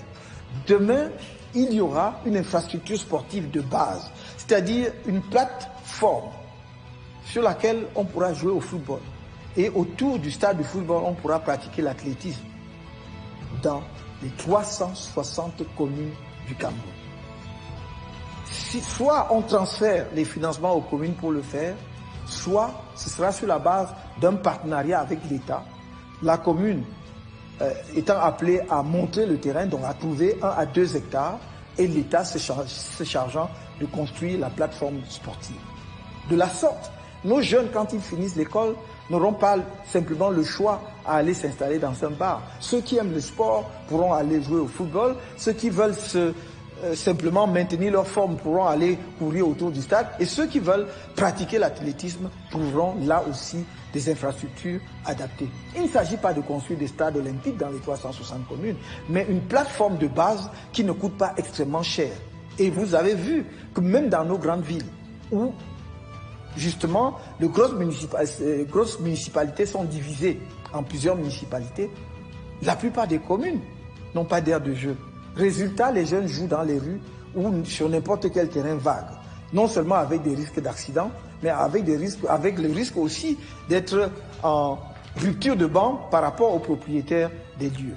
Donc, voilà ce que nous entendons faire, entre autres dans le domaine du sport, juste pour donner un aperçu. Parce que inutile d'insister sur la formation qui est fondamentale. Je peux simplement ajouter que demain, il faudra aussi, pour les sportifs camerounais de haut niveau, mettre en place ce qu'on appelle des lycées sportifs. C'est-à-dire des lycées, des établissements scolaires dédiés où un jeune Camerounais talentueux peut à la fois suivre des enseignements scolaires, donc faire des études et pratiquer son sport. Vous avez des jeunes Camerounais qui ont la morphologie naturelle d'un basketteur. Il a 2 mètres. Dans tous les grands pays, dès que vous avez 2 mètres, on vous approche pour pratiquer le basket, sans même que vous demandiez, même si vous n'avez jamais touché un ballon de basketball. Et dans cet établissement, vous suivez vos études normalement, parce qu'on est aussi conscient que ce ne sont pas tous les jeunes qui vont réussir. Et donc ceux qui n'auront pas réussi auront fait leurs études et peuvent s'insérer dans la vie active. C'est pour cela que nous pensons qu'il est absolument indispensable demain de commencer à mettre dans un certain nombre de localités ce genre de lycées sportifs dans notre pays. J'ai parlé tout à l'heure de la solidarité. Politique sociale et de la solidarité. La solidarité est extrêmement importante pour nous. Amener les Camerounais à comprendre qu'ils sont fils et filles d'une même nation, le vivre ensemble dont nous parlions, ça ne peut pas rester théorique. Et c'est pour cela que nous voulons mettre en place un service national des volontaires de la solidarité. C'est un service qui sera accompagné par l'État, par les moyens de l'État, au sein duquel devra intervenir tout jeune Camerounais pendant une durée de 6 mois avant d'entrer dans la vie active, dans sa vie professionnelle. Cela veut dire que si vous avez un jeune qui est diplômé de médecine, un jeune qui est diplômé d'une école d'ingénieur, un jeune qui est diplômé de facultés de droit et d'autres facultés, ou même qui est diplômé d'une école d'infirmiers ou d'aide-soignants ou d'instituteurs, et qu'il sais-je encore, il va travailler pour 6 mois, pendant 6 mois pour la collectivité nationale. Cela nous permettra non seulement de leur permettre de faire un brassage, pendant les 6 mois il est pris en charge par l'État, mais il va aller travailler là où l'État va le déployer, dans le cadre de la solidarité nationale. Ainsi, par exemple, des localités reculées de notre pays, l'arrière-pays où les médecins n'arrivent jamais, parce qu'aucun médecin ne veut s'établir, ou très rares sont les médecins qui acceptent d'aller travailler dans l'arrière-pays, par ce biais, des médecins, voire même des spécialistes, vont aller travailler dans des formations sanitaires dans l'arrière-pays. Comme ça, nos populations de l'arrière-pays, qui n'ont jamais l'occasion de voir un médecin, qui n'ont jamais vu un chirurgien, un ophtalmologue, et que sais-je encore, puissent en avoir un par ce biais. Il sera là pour 6 mois. Il n'y fera pas toute sa vie. Mais après 6 mois, il sera remplacé par un autre jeune qui est médecin et qui veut entrer dans la vie active et qui fait son travail de solidarité en mettant justement 6 mois de son activité au service de la collectivité nationale. Voilà ce que nous mettons dans la solidarité entre Camerounais et avec l'ensemble des Camerounais. Je vois que des infrastructures sportives importantes sont en construction dans le pays, dans la perspective de la CAN. Je trouve d'ailleurs qu'elles sont construites à des prix exorbitants. Ce que nous avons condamné fermement, c'est regrettable pour notre pays. Ces infrastructures sont construites où? À Douala, à Yaoundé, à Limbe, à Bafoussam et à Garoua. Mais le Cameroun ne se limite pas à ces 5 villes. Nous ne pouvons pas décemment ignorer plus de la moitié de la population camerounaise ou sous-estimer son rôle dans le développement de notre pays et espérer accomplir les bons indispensables dans le cadre de la politique de modernisation. C'est pour cela que la femme tient une place centrale dans notre politique. Non seulement parce que c'est elle qui est en fait le socle sur lequel repose la famille, et en particulier la famille africaine et camerounaise en l'occurrence, mais parce qu'elle a un rôle majeur dans l'encadrement des enfants et dans sa contribution au développement global du pays. Il est hors de question que demain, on continue de poursuivre une politique qui réduit la femme camerounaise à un rôle d'applaudissement dans les meetings ou pour exalter les louanges de je ne sais qui. La femme camerounaise aura non seulement sa place, mais toute sa place dans la politique que nous voulons mettre en œuvre. D'abord dans les institutions publiques. Elles ne seront pas dans notre gouvernement simplement des symboles pour rendre témoignage de ce que les femmes font partie du gouvernement. Elles occuperont, pour autant qu'elles en ont la compétence, et Dieu sait si elles sont nombreuses au Cameroun, des femmes qui en ont la compétence, des ministères clés, y compris des ministères de souveraineté. Nous avons vu combien en Afrique, j'aurais pu citer d'autres pays dans le monde, mais surtout combien dans nombre de pays africains, pour parler du Nigeria et bien d'autres, des femmes ont joué un rôle crucial dans le redressement économique du pays. N'oublions pas que notre voisin a eu pour femme, pendant quelques années, a eu pour ministre notre voisin. N'oublions pas que notre voisin, le Nigeria, a eu pendant quelques années pour ministre de l'économie et des finances une femme.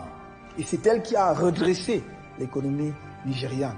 Nous pouvons et nous avons au Cameroun, qu'elle soit dans des institutions au Cameroun ou à l'étranger, nous avons au Cameroun des femmes qui ont cette envergure et qui peuvent jouer de tels rôles. Donc, il ne s'agira pas de rôle symbolique dans le gouvernement, mais elles devront pouvoir être en capacité de gérer les entreprises publiques, d'être à la tête des entreprises publiques. Des efforts sont faits dans d'autres compartiments de l'administration, y compris jusque dans l'armée et l'administration territoriale, mais nous allons aller plus loin pour que la femme camerounaise soit également dans le secteur privé un acteur extrêmement important, soit capitaine d'industrie, développe des affaires. Nous avons quelques exemples dans le secteur privé camerounais, mais il ne faut pas que ce soit des exemples isolés. Il faudra respecter la femme dans ce qu'elle est, dans sa dignité. Et c'est pour cela que les violences faites aux femmes, les exactions, les viols et tous autres comportements qui avilissent la femme trouveront sous le gouvernement que j'aurai l'honneur de diriger demain, ou en tout cas de mettre en place, toute la réponse adéquate pour mettre un terme à de telles pratiques. Réponse ferme, parce que c'est inacceptable. On ne peut pas considérer des êtres humains uniquement sur la base de différences de sexe comme des objets à la disposition d'autres êtres humains. Mais la femme doit également demain jouer un rôle important au Parlement, jouer un rôle important dans d'autres institutions de l'État. J'ai pris l'engagement que le taux de scolarisation de la jeune fille sera accru significativement au cours de notre mandat. À cet égard, j'ai dit que jusqu'à l'âge de 16 ans, la scolarisation de la jeune fille et du jeune garçon sera obligatoire. Il est important de donner à la femme non seulement toute sa place, mais de comprendre qu'elle a en fait une contribution particulière due à sa sensibilité naturelle vis-à-vis des problèmes des enfants, vis-à-vis des problèmes de la société, au regard des problèmes de la société. Et je pense qu'à cet égard, il faudra lui donner effectivement une chance de jouer pleinement ce rôle. Il y a encore des obstacles aujourd'hui, dus par exemple à la limitation, pour ne pas dire au blocage, de l'accès de la femme au foncier, en matière de successoral par exemple. Il faudra lever toutes ces entraves, tous ces obstacles, pour permettre à la femme camerounaise de jouer pleinement son rôle. Mais on ne peut pas parler de la femme sans penser automatiquement à l'enfant. Et nous avons une société où nous observons de plus en plus de dérives intolérables, non seulement concernant les femmes, mais qui, pire encore, concernant les enfants. Et toutes ces dérives doivent faire l'objet non seulement d'une attention particulière de l'État, par la mise sur pied des structures adéquates du suivi de la femme et de l'enfant, y compris dans leur maternité. C'est pour cela qu'il y avait à l'époque des maisons de conseil où les femmes pouvaient aller recevoir des conseils en matière de natalité, de procréation, d'espacement de naissance pour protéger leur propre vie, mais également où elles pouvaient avoir des conseils en matière de santé maternelle et infantile. Nous veillerons tout particulièrement à ce que dans certaines régions de notre pays, où il y a encore des pesanteurs culturelles qui font obstacle à la scolarisation de la jeune fille, ces pesanteurs soient levés. Que l'on montre en exemple les femmes de ces régions qui ont réussi et qui doivent être des modèles pour les autres jeunes filles. Le fait d'aller à l'école ne doit pas être, pour une jeune fille, ne doit pas être synonyme de son incapacité à tenir un foyer, à respecter son époux ou à faire fonctionner sa famille. Au contraire, ce sont, j'allais dire, des talents supplémentaires, des moyens supplémentaires qu'elle amène au foyer pour permettre à la famille de vivre mieux, mais également pour prendre un meilleur soin de ses enfants et de son mari. Donc, l'État doit mettre au cœur de sa politique sociale une vraie politique de la femme. Et je termine sur ce point en disant, il n'y aura plus de situation où, à compétence égale, ou à responsabilité égale, une femme gagne moins ou gagne un salaire inférieur à celui d'un homme. C'est inacceptable et cela ne pourra pas se poursuivre. J'ajoute d'ailleurs à cet égard que la maternité de la femme ne doit pas être regardée comme un obstacle à son activité professionnelle, mais au contraire, comme un service pour la collectivité nationale, parce qu'elle est porteuse de maternité, elle est le vecteur de la création. Et qu'est-ce que c'est qu'une société qui ne renouvelle pas sa population? Or, ce n'est pas la femme qu'on renouvelle la population. Donc, l'État doit, en partenariat d'ailleurs avec le secteur privé où des femmes travaillent également, s'assurer qu'elles reçoivent l'accompagnement nécessaire pendant la grossesse comme pendant les premiers jours et les premiers mois de naissance de l'enfant, pour s'assurer donc qu'elles accompagnent ces jeunes enfants qui viennent au monde dans les meilleures conditions pour qu'ils entrent dans la vie. Dans le domaine de la défense, il faut reconstruire une armée qui ait toute la crédibilité qu'elle a eue à une époque. Notre armée aujourd'hui souffre de maux multiples et certains de ces éléments peuvent commettre les dérapages dont l'actualité nous donne des exemples. Ça n'est pas cela l'image de l'armée camerounaise. Ça n'est pas cela l'image de l'armée nationale que nous voulons bâtir ensemble avec les spécialistes de la défense. Notre armée manque d'une véritable politique de défense renouvelée et adaptée aux défis du monde d'aujourd'hui. Il nous faut demain, et des spécialistes travaillent à cet égard, un livre blanc de la défense. Il faut que nous sachions quelle est notre doctrine de défense. Nous voulons une armée de métier, une armée de professionnels, mais qui doit être articulée à sa population. Parce que notre armée, tout en étant une armée professionnelle, doit être une armée populaire. Parce qu'elle doit travailler en synergie et en symbiose avec le peuple et avec les populations camerounaises, dont elle assure la défense et sur laquelle elle doit compter pour remplir efficacement ses missions, ne serait-ce qu'en termes justement de collecte d'informations. C'est une armée où on doit respecter la bonne tradition militaire, où l'ancienneté est strictement respectée dans les promotions. C'est une armée où le matériel, l'équipement militaire doit faire l'objet d'un soin et d'une attention particulière, parce qu'elle doit être modernisée, être à jour pour permettre justement à nos forces de défense de donner le meilleur d'eux-mêmes et de répondre efficacement aux défis auxquels le pays est exposé. Cette armée-là sera une armée républicaine, formée pour respecter les institutions de la République, mais également la démocratie. Ce n'est pas une armée formée pour être utilisée contre des Camerounais. C'est une armée qui doit assurer la défense des frontières nationales. Et cette armée-là, armée républicaine, armée en phase avec sa population, qui contribue à la démocratie, doit savoir qu'elle est l'avant-garde, l'élite de la nation. Nous voulons demain une armée au sein de laquelle, parce que la plupart des officiers et des officiers supérieurs de l'armée sont des gens très bien formés, une armée au sein de laquelle on sent un foisonnement en termes également d'innovation, y compris en termes justement de travail sur les équipements de l'armée. Et cette armée-là sera une armée avec non seulement dans les équipements qu'il faut, mais avec une politique de casernement effective. L'armée ne doit pas être dans la nature. Les éléments des forces de défense, lorsqu'on parle d'une armée professionnelle et d'une armée de métier, doivent être dans les casernes.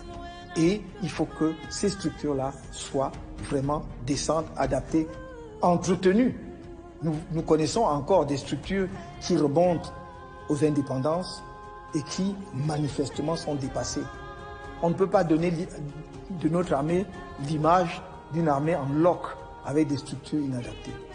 Et ce sur quoi je voudrais insister, c'est que une armée telle que nous la concevons est une armée dont les éléments ne cessent de contribuer à la bonne marche de la défense, même lorsque ils ont quitté l'armée.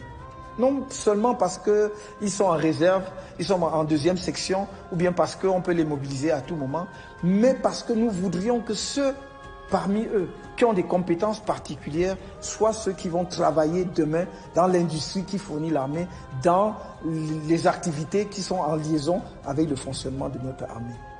Je passe ici la restructuration en termes institutionnels et en termes géographiques et spatiaux.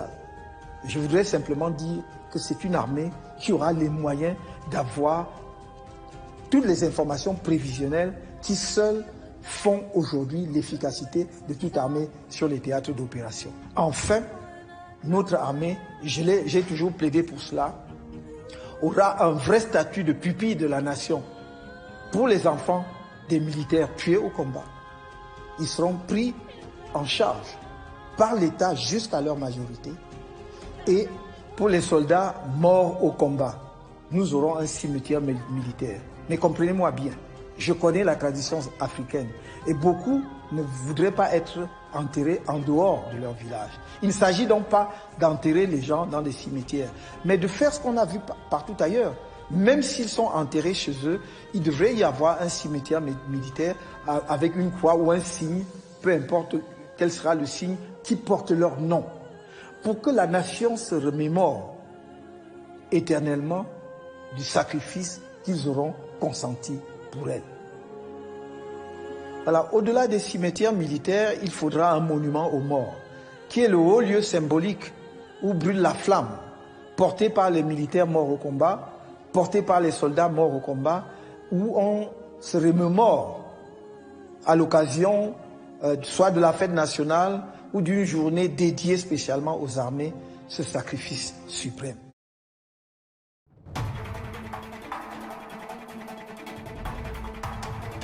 Mon 5e chantier est le chantier de la politique étrangère et de la diaspora. Notre politique étrangère sera axée sur la défense permanente des intérêts du Cameroun. Il s'agira bien entendu de renouveler et de renforcer nos relations avec nos partenaires historiques, mais également de diversifier ces relations de façon à aller vers de nouvelles opportunités, tant il est vrai qu'au cours des 60 dernières années, le nombre des États membres des Nations Unies a augmenté et les perspectives de développement avec diverses nations du monde se sont considérablement enrichies. Nous irons partout où nous pouvons trouver quelque chose qui vient nous renforcer dans la construction de notre pays, dans le développement du Cameroun, dans sa modernisation, dans son industrialisation. Il n'y aura pas d'a priori, tant il est vrai que, tout en reconnaissant le legs historique, nous devons être conscients que l'histoire n'est pas écrite d'avance et que chaque nation, et c'est normal, est tout à fait légitime à défendre d'abord et prioritairement ses intérêts. Nous défendrons ceux du Cameroun de façon opiniâtre et de façon constante. S'agissant de la diaspora camerounaise, il s'agit de bâtir un véritable pacte avec nos compatriotes de l'étranger. Nous partons de l'observation évidente, et depuis très longtemps déjà, que le Cameroun a l'une des diasporas africaines les mieux formées, diversifiée, installée dans plusieurs pays, où elle s'est frottée aux expériences étrangères, où elle est armée pour mener la compétition technologique, où elle a acquis l'expérience justement du développement de ces pays. Nous avons besoin de cette expérience. Nous avons besoin de la richesse accumulée par la diaspora grâce à un travail acharné et assidu. C'est pour cela que, pour faciliter justement leur contribution à la modernisation du pays, nous allons très rapidement faire passer, soumettre à l'Assemblée nationale en tout cas, au Parlement, un projet de loi sur la double ou la plurinationalité. De façon à ce qu'un Camerounais qui a acquis une nationalité à l'étranger, sans doute pour des besoins d'une meilleure insertion dans son pays de résidence, qui lui d'ailleurs facilite l'accès à des savoirs qui ne seraient autrement pas mis à sa disposition, que ces Camerounais-là puissent revenir dans leur pays et faire un partage d'expérience, contribuer au développement du pays. Des exemples sont nombreux où on a vu le rôle de la diaspora être déterminante. On connaît un certain nombre de pays de l'Afrique du Nord. Peut-être puis-je ici en citer quelques-uns pour illustrer le Maroc. On sait le rôle de la diaspora marocaine dans l'essor de ce pays au cours des 10 dernières années. Qu'il s'agisse des universitaires, des hommes d'affaires ou même parfois des hommes politiques.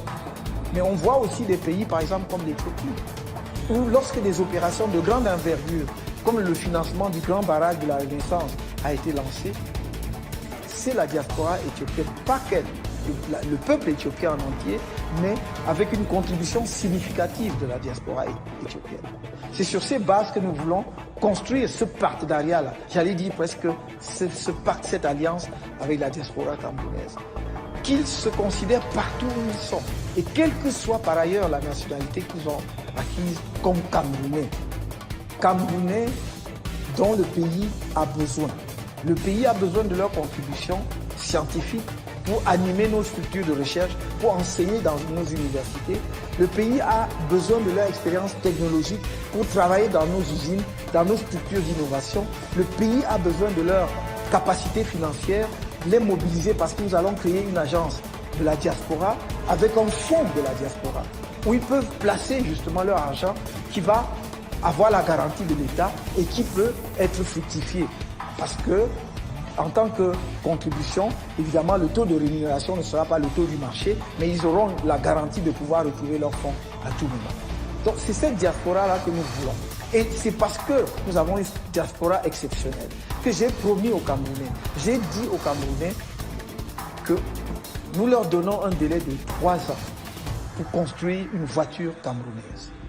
Non pas pour le plaisir, j'allais dire, douteux de construire une voiture, parce qu'en soi, il ne s'agit pas de se faire plaisir en faisant un jouet, mais parce que nous voulons au cœur de l'Afrique montrer que le peuple africain, et en l'occurrence les Camerounais, sont capables de maîtriser la technologie, de maîtriser cette technologie si utile, parce que ça fabrique justement un objet qu'on en appelle véhicule qui est aujourd'hui indispensable pour tout essor économique. Comment est-ce que nous allons évacuer nos produits agricoles?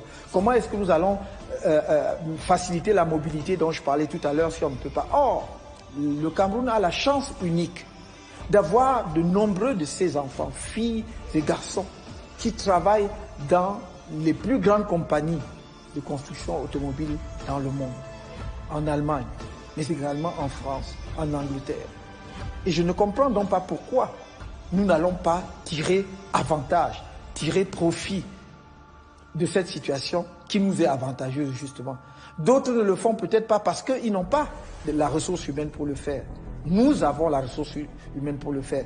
Et je ne donne cela qu'à titre illustratif, parce qu'il y a plein d'autres domaines où la diaspora camerounaise va nous être d'un apport exceptionnel. Je parlais tout à l'heure de l'énergie solaire. Ils sont nombreux. J'en connais en Afrique de l'Ouest qui électrifient le monde rural. On en connaît en Allemagne qui construisent des plaques photovoltaïques qui ont été reçues par la chancelière allemande, etc., etc. C'est pour cela que je dis, j'ai besoin de cette diaspora. Qu'elle sache que je compte sur elle, elle peut compter sur moi. Et je pense que si elle peut désormais comprendre qu'il n'y a pas au pouvoir au Cameroun un gouvernement ou un dirigeant qui leur est hostile ou qui est soupçonneux, suspicieux par rapport à la diaspora, que l'on considère généralement comme étant des opposants, qu'elle sache que j'attends que demain, elle vienne être un des acteurs majeurs de la modernisation de notre pays. Voilà les 5 chantiers. Ils sont immenses, à la mesure du défi lancé à notre pays, mais aussi à la mesure de l'ambition que nous portons pour lui. Bien sûr, les contraintes de temps ne m'ont pas permis d'aller en détail, mais croyez-moi que chacun de ces chantiers est infiniment plus riche et plus détaillé que ce que j'ai pu vous dire dans le laps de temps de cette présentation orale. Vous trouverez un programme beaucoup plus fourni, beaucoup plus détaillé dans une version écrite qui sera disponible en version électronique comme en version papier dans les semaines à venir et en tout cas avant la période cruciale de la grande campagne électorale ouverte à tous. Avec cela, nous avons un horizon radieux devant nous. Ce programme vous donne la mesure du travail de réflexion préalable que nous avons effectué, de la préparation et du niveau de préparation qui a été le nôtre. Nous ne cherchons pas le pouvoir pour tâtonner. Ce n'est pas quand nous accéderons au pouvoir que nous demanderons par quel bout il faut prendre. Nous savons ce qu'il y a à faire. Nous avons travaillé sur un calendrier précis et ce programme sera mis en œuvre aussitôt que vous nous ferez l'honneur de nous porter à la présidence de la République.